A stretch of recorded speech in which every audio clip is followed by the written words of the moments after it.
दोस्तों आप लोग देख रहे हैं तेज न्यूज भोजपुरी और आप सभी को तेज न्यूज भोजपुरी चैनल में स्वागत है। दोस्तों आप सबको बता दें कि भोजपुरी के ट्रेंडिंग स्टार हिट मशीन कहे जाने वाले खेसारी लाल यादव का एक गाना रिलीज हुआ है, जिस गाने का टाइटल है टिकुलिया जान मारता।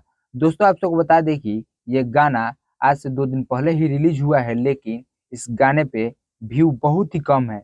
आप सबको बता दें कि ये नया चैनल गणेशा फिल्म से ये गाना रिलीज हुआ है, लेकिन व्यू के मामले में बहुत ही पीछे है, क्योंकि 2 दिन में इस पे सिर्फ 8 ही लाख व्यू आया है। दोस्तों आप सबको बता दें कि खेसारी लाल यादव पहले वाला खेसारी लाल यादव नहीं रह गए हैं, क्योंकि इनके पास अच्छा सा राइटर नहीं है और अच्छा अच्छा गाना मार्केट में ये ला नहीं रहे हैं। क्योंकि जिस गाने का पब्लिक डिमांड कर रही है, अगर वो आप गाना नहीं देंगे तो आपका गाना सुनना बंद कर देगा। गाना हमको भी अच्छा नहीं लगा है, लेकिन इस गाने का वीडियो काफी जबरदस्त और बेहतरीन बनाया गया है।